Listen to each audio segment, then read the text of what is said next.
Welcome to the Wholesaling Inc. podcast. I'm your host, Chris Arnold. As always, we are excited that you guys are with us today. We have something special for you. I don't actually know so far that I've personally ever done a series, but we're about to begin and embark on a three-part series, and it's going to be on team building. It's been interesting. The one thing that I find that I get the most compliments about when I talk to people in the tribe or people in multipliers or wherever, they always come in and say the same thing. Chris, you have such an incredible and amazing team. How did that happen? How were you guys able to put that together? How is it that you guys have worked together for so long? And so, I sat down with really some key leadership and directors in the company, and I asked this question. I said, how have we, as a remote real estate team, survived for almost a decade? When a lot of businesses don't last that long, particularly when a lot of teams don't last that long, how in the world have we done it? And how have we done it remotely? And so we sat down and we really just kind of had like a heart to heart. Like we had never sat down and answered that question. And it was a really powerful conversation. I think there were some moments where there were some tears that came out because it's one of those things that we never really sat down to really write out, like what was it that we did that enabled us to get to this point. And so if you're tuning in, this is what you're going to get today. I don't care if you're a solo-preneur, you have one or two people on your team, or you have a big team. I'm going to tell you a few things that I know that we all have in common. And that is this. First of all, there's a deep belief that we have that teams, not individuals, change the world. I love what John Maxwell says, and he says that one is too small of a number to achieve greatness. If you look throughout history, all the great things that have always been accomplished have happened through a team.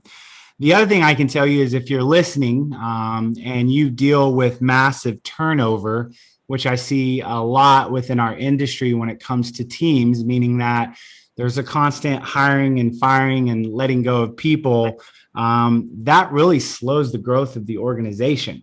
If you're constantly having to replace seats, when you finally get someone trained and put in that seat, I'm telling you, it's going to take you a lot longer to get to where you want to go.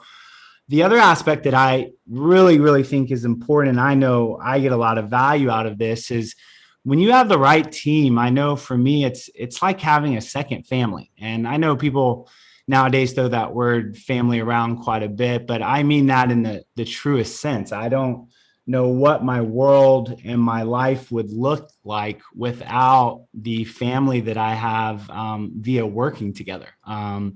They know everything about me. I know everything about them. And so there is a lot of joy to be able to go on a journey with a group of people rather than to do that isolated and alone. And I know that the number one driver for just about everybody listening is freedom. And I know a lot of people ask, well, Chris, how is it that you're able to live in Tulum and to be able to work virtually and kind of have this, work lifestyle business? And that's an easy question for me to answer. It's because of the amazing team that we have built over time. So we wanted to have really a heart to heart today on how in the world have we made it for 10 years? We sat down, as I said, and just really hashed this out. And I said, I actually sat back and listened. And as I have on the show today, I'll do some quick intros. We have Krista, who, again, I'm not even going to give you positions because at this point we have journeyed through actually 5 companies together. That's how long we've stayed together. So we're on our 5th company. But we have Krista, we have Sierra, we have Grace, and we have Scarlett. And so these are 4 of what I would consider the most important people, a part of my leadership team and my directors. And so we're going to come on and just honestly, it's going to be kind of like story format. Like, what are the stories that really communicate the fact on how all this has worked as long as it had? And so we want to do this really from the heart today and hope that kind of our story, you know how it is when you listen to stories, that there's some things there that you can take and implement into your life, or say, hey, I've been through that or experienced that, or that's a valuable piece that, I'm going to be able to think about as I continue to grow my team. So I'm ready to jump in and get started. So as we do the 3-part series, each series is going to have about 3 points and 3 stories that we're going to go through. And so I'm going to kick it off with the first one. So let's get down to the meat. And that is, how in the world was this team actually formed? I know a lot of people go, Chris, you have an amazing team. Where in the world did you guys come from? How did you find everybody? And we have a really interesting background on how that occurred. So I'm going to kick it over to Sierra. Sierra, how is it that almost a decade later we're together? If we go back to the genesis, how in the world did we all meet? How did this team form? It's very interesting. So we were all at another company. We were at a virtual real estate company that helps real estate agents and investors basically build a business virtually. So we were all virtual assistants. And I was the team leader at that company of the key assistants. And a lot of these people in our company were actually on my team there. But when you came along, we just figured you were another client signing up. And, I was assigned to your account because you wanted a little bit extra. So I was put there. And then I think our other team members all had kind of different interactions with you. I think that Scarlett was a client success person at one point, doing check-ins with you. I believe Alan was doing the same temporarily. Grace was doing calling. Chris was doing calling. But, all of them had kind of an interaction with you of some sort, but not working directly. So you and I started to work together. And I will say that the company that we came from was kind of a disaster company. It was very uncomfortable. There was always tension. The leadership was really, really messed up, to be honest. There was a lot of empty promises. There was a lot of berating publicly when you didn't have a client increase their hours, or you weren't doing more to make the client spend more money, to be completely honest. So it was a very uncomfortable environment. And so when I was assigned to your account, like I said, I just thought you were another client. You and I started to work together. We started to become closer. You asked me if I wanted to come work with you directly, which was a huge thing. And honestly, I thought it was just a conversation at first. But you did tell me you were going to have a conversation with the owner of the company and see if you could bring me on full time. And like I said, I thought it was just you and I talking, but you followed through. That was something we hadn't seen in that other company, is actually following through, keeping promises. You definitely made me realize that I had these talents and skills that I feel like were kind of taken advantage of in that other company. So I trusted you. And so as you and I started to work more and more, the more I started to communicate to these people on my team that there was a safer place to go. And there was a better place to go where we were going to be able to utilize the skills that we have. And it wasn't just a money game. And let me insert some context right here as well. So if you're listening, I had never hired a VA in my life. So we're talking about a moment in time where I'm running a brick and mortar office. And the idea of like hiring somebody that was virtual that I had never met, to me at that moment was like a black hole. So I thought in order to minimize the risk of that, like I would go to a third party company who had actually already trained up these VAs. So as you're listening, to give you some context, like this is like my first like step in experience into the actual VA world for the most part. So keep going, Sierra, because I think a lot of people are like, well, where's the context? Where are you on this? Sierra was actually the first VA person that I ever hired, which I was so nervous about. I couldn't understand the world. I remember. And I remember the first call you and I had where I had phone issues. I couldn't get on the conference line you wanted me to get on. And I felt so horrible that I was late. And it was like our first interaction. And I was like 5 minutes late. I was like, oh, this is just starting off wonderfully. So look at us now, like 8 years later. I just remember the pressure in that situation. But anyway, so yeah, these women were amazing. You know, they were my teammates there. And I think one thing that I knew coming over and working with you, Chris, is that this was a different situation, you know, that I could trust you. You had already kept your word. You had already gone to bat for me. You went above and beyond. And in terms of making me feel comfortable and making me feel valued, to be honest, you don't get that in the VA world a lot. And so when I went over to your company, we started to find holes in the process. And my first feeling was, I know who could fill that hole. You know, I know who could fill that hole. And so that's what I did. I went back to our team and I started to pull them in and put them in spots. And of course, we've all evolved and kind of changed roles over the years, but this is our core team. And we all came over here and they really came over here on just, you know, faith that this was going to be a better situation. And I definitely think it obviously has. We've been here so long, but yeah. Yeah. And I think that, you know, the thing that I take away from that initial part, you know, as I sit back and kind of observe that transition is, you know, and I'll use Andy Stanley's words. I believe that leadership is a stewardship, and I believe that we're accountable for the way in which we take care of the people. And so you guys were really I remember, Sierra, you and I having conversations where the guy that you guys worked under at points would have you guys in tears. Like he was like truly like a dictator.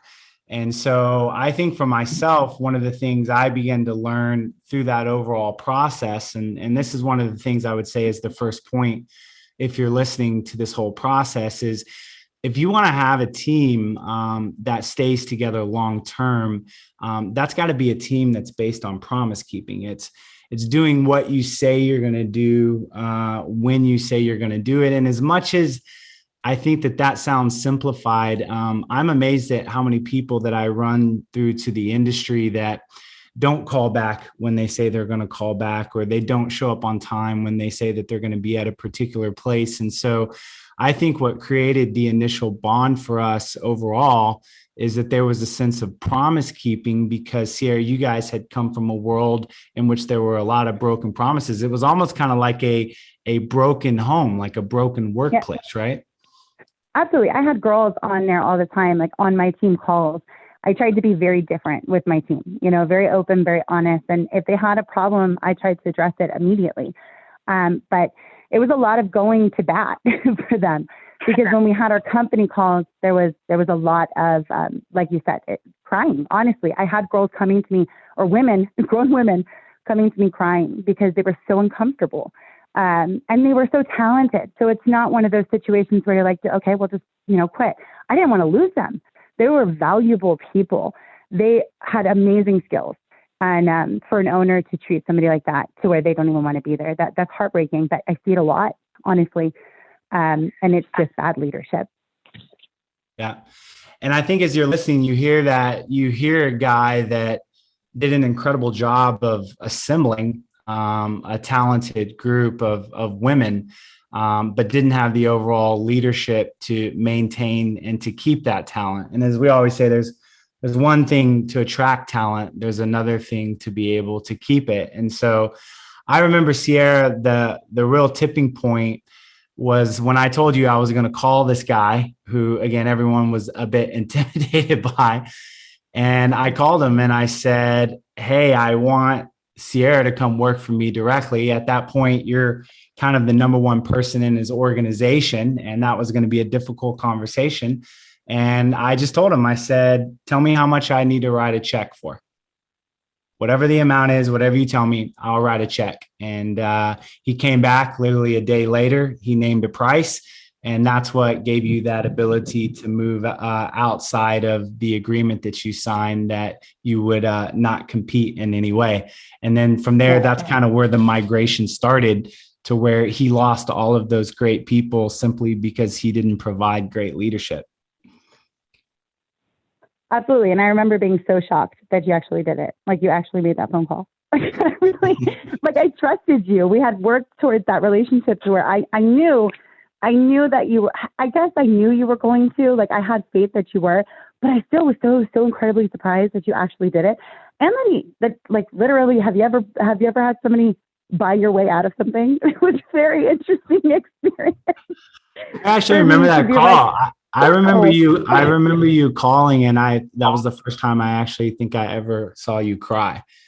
Like Yeah, you it were was so crazy. grateful to kind of be freed. So I think if you're listening and what you take away from that, a lot of times what bonds together a team can be a difficult situation, can be suffering, can be pain, can be brokenness. And so if you look at kind of the story of our team and where it began, it really started out of coming out of a difficult situation.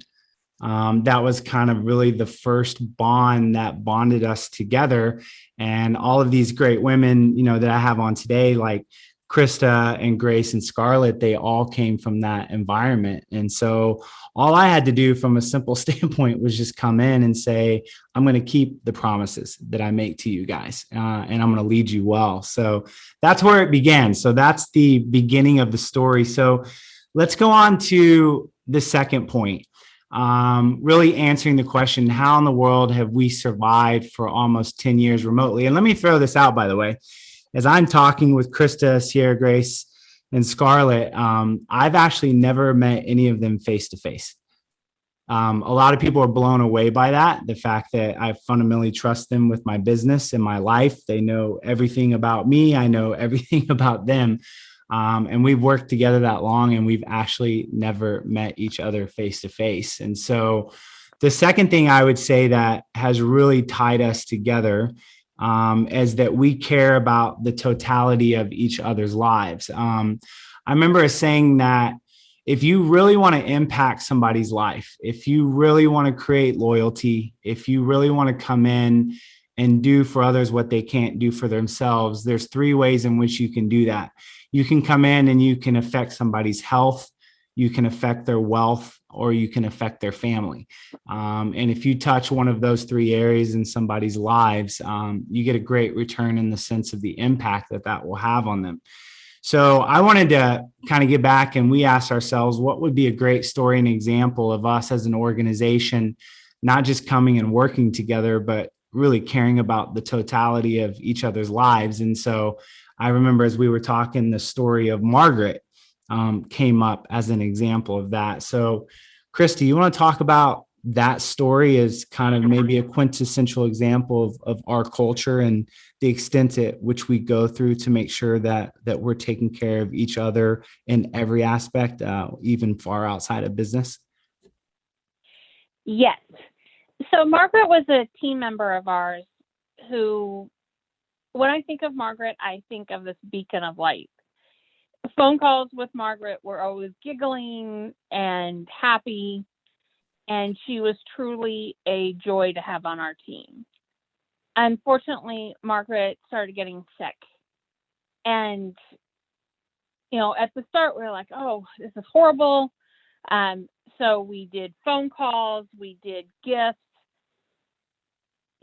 Even people who weren't from our old organization stepped in and, sent cards or coloring books just to bring a little bit of joy into her life while she was feeling so bad.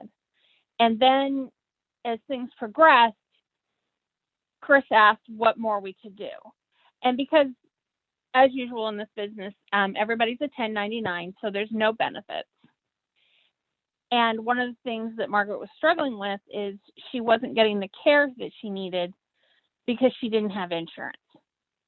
So we said, well, can we get insurance? And went to an insurance broker, laid it out, nobody's an employee, it's all 1099. They found something for us. We had two other team members who were able to step in and take the insurance as well, because we had to meet certain requirements, and able to get insurance so Margaret could start getting the treatment she needed. Unfortunately, it had progressed too far, and we did lose Margaret, and it devastated our team. It rocked everybody's world because she wasn't just a voice on the phone for us.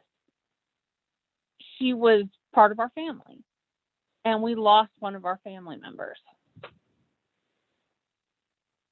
but there's not a lot of businesses that step back and say, what more can we do? It's not, most of them like, well, if 1099 can't work, they can't work. So we're not going to pay. No, we kept paying. We got insurance because that's just our culture. It doesn't matter that we haven't met face to face, but we are family.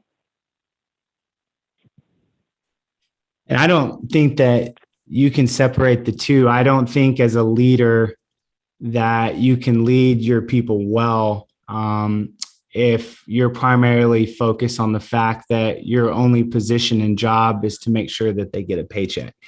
If you don't care about the totality of people's lives as a whole within your organization, I don't think that you'll ever really build a great team. Unfortunately, I think a lot of companies treat employees as being expendable, and they don't really step in and understand what's going on in people's lives, and more importantly, step in and do whatever it takes to, remedy a situation. And with that example with Margaret, I mean, again, we're talking about, and I think as you guys will hear our story, there's a lot of difficult times.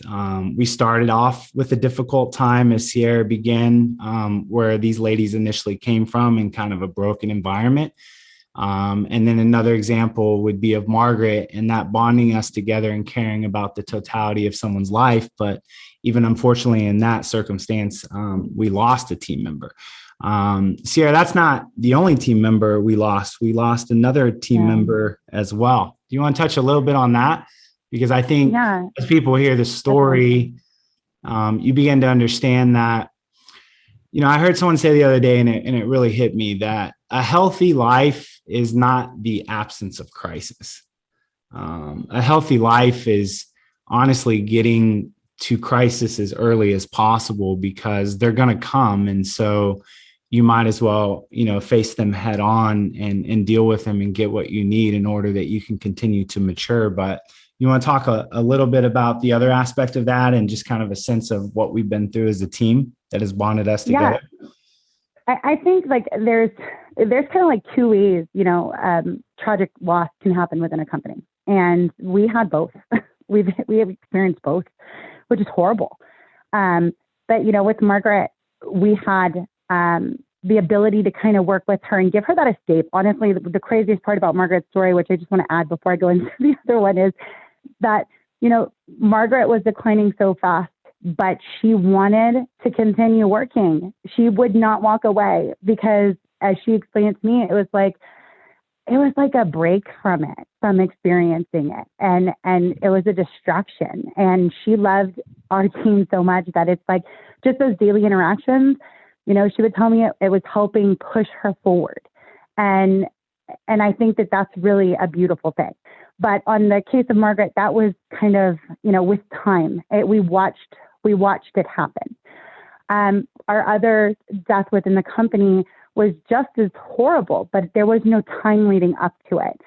We also had a team member named Lori who passed on a conference call. There was no massive health issues. She had a couple things happen, but she was also very much more private.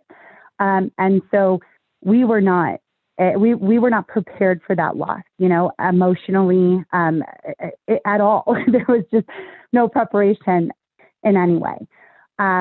She passed on a conference call, and it had us, all of us very, very shaken up that we lost another valuable person that just, not even just team member, it's our family. We lost another family member. But this one was so sudden that it not only affected us on that emotional level where we lost our family, but also on the business side, we were not prepared. And so that was another kind of additional hit, is trying to scramble to figure out, where everything was and what do we do and how do we mourn her properly together as a team being virtual? How do we show support to her family? What do we do? Because with Margaret, there was much more leading up to it than on Lori's case. And I think that hit us just as hard. And it's just another thing we've had to overcome. But it's allowed us to create, a tighter family with the people that we have. and continue to have that relationship, but also on the business side. And I hate putting the two together in a conversation, but it's just reality is allowed us to prepare because you never know what could happen. And we have to prepare on all sides because a loss is not just a loss, for us as a family or as the company. But if we can't pull it together as well, there's potential we can't get through this and support the team members that we do have. So it affects everything. It does. If that makes sense. Yeah, it absolutely does. So let's move to this last point, being radically transparent. And again, if you guys are listening, I didn't write any of these down. I posed the question to Krista, Sierra, Grace, and Scarlett, and I said, how have we survived for this long? And what you're hearing today is all of the things that they said. I just wrote them down and organized them. And so another one that came out was radical transparency. Grace, you actually said this one. It was the idea that we have a culture in which you don't feel like you have to hide, a culture in which you feel like you can say anything that you need to say, and it's a judgment-free zone. And I posed the question again. I said, so if people are listening, like, what is the story that represents radical transparency? Like, how open could you be within a culture and not feel judged? Like how open could you be about something maybe that you were feeling that maybe in other cultures you wouldn't feel like you had the ability to say? So Grace, what's that story about radical transparency? Yes.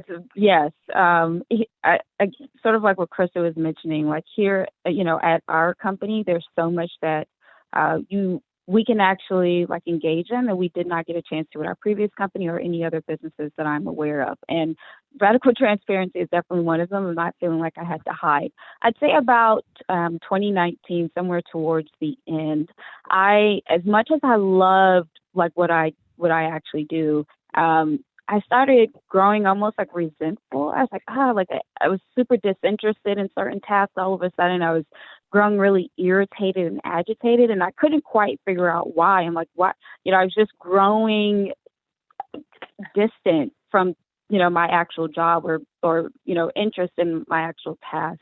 And then I'd say around January 2020, like right at Kobe Bryant's passing, he's one of my favorite athletes.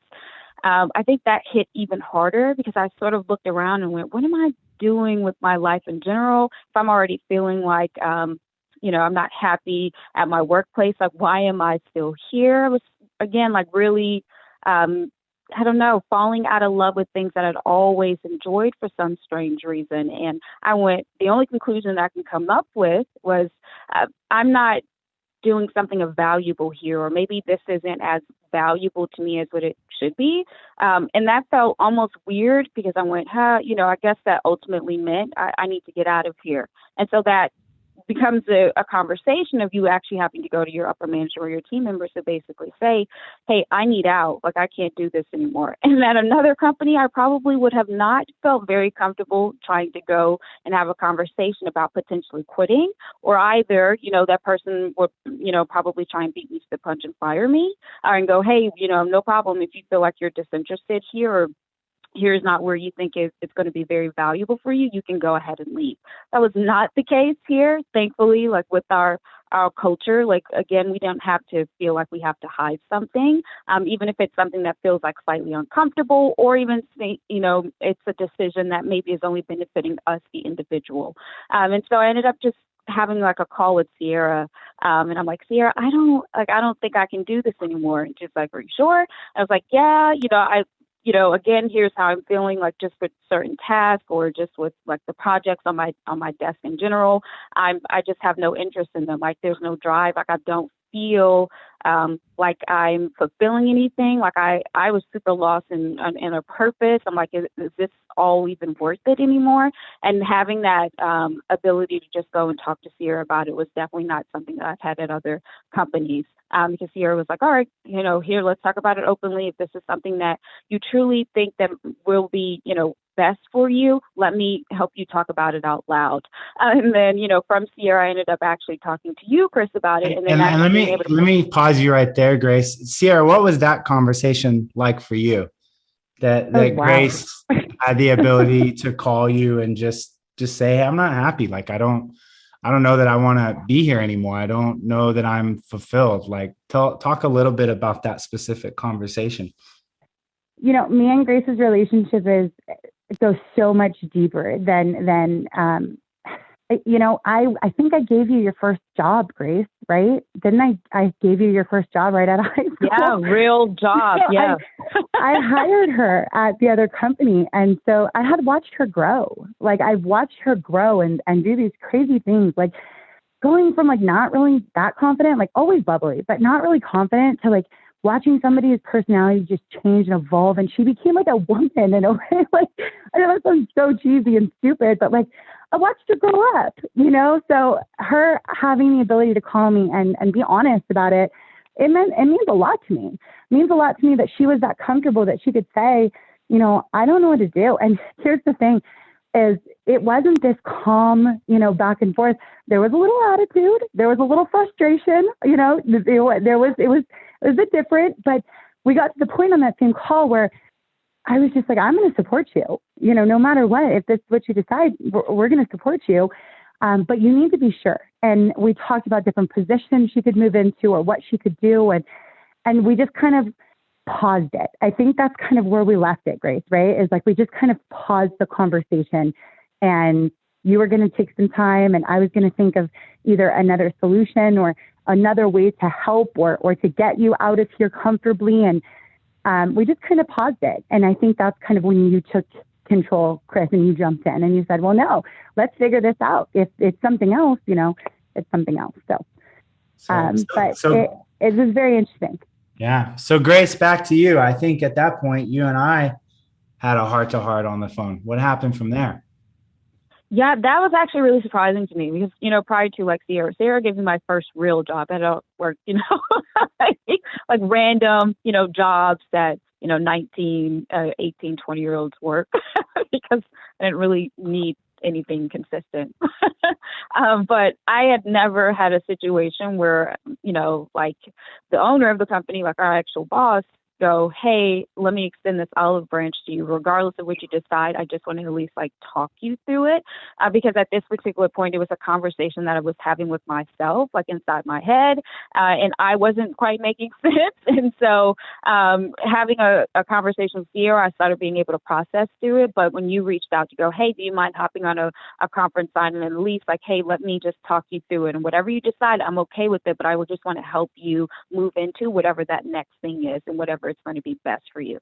That was nothing that I was expecting at all. I was totally expecting to get on that call. I thought you were going to like fire me or something like that. I was like, oh, okay. Like, he's actually going to help me process that. And I never had a call like that. And it meant more from not even just like on a professional level, like on a personal level. And then after that, I think what we ended up doing was we brought in kind of a transition kind of leadership coach just to be a soundboard for you, to kind of help you figure out whatever it was that you were feeling. So at that point, you started working with Terry Walling. Yes, I thought, and thank you so much for that. Like that again was something that I was not expecting, was to go from a conversation of feeling like I wanted to quit to actually getting into a conversation about, hey, let me help you process this and let me actually connect you with someone that can help you walk through this process. So you don't have to talk to yourself about it. You actually have a soundboard from a person whose specialty is really helping people navigate transitions in their life. That was super new to me, nothing that I had ever explored before. And I remember kind of by the time you got the end of that, you started to get some clarity. And obviously that clarity is why you're still here with us today. You decided to stay. What was the transition for you? What was it that you walked away from that situation going, you know what? I felt like I was unfulfilled and maybe this wasn't the place for me to, now I want to continue to make this my home. What happened? Yeah, I was actually working, and especially working through Terry. He really set me down and walked through like past, side, present, future. I was like, where do you want to go? Like, where do you want to be? Like, let's talk through where you have already been. And I actually slowly learned that, I do enjoy helping people, and I did enjoy, working with my team members, but maybe there was a slightly different way that I could go about it. And I wasn't actually communicating that all of the time.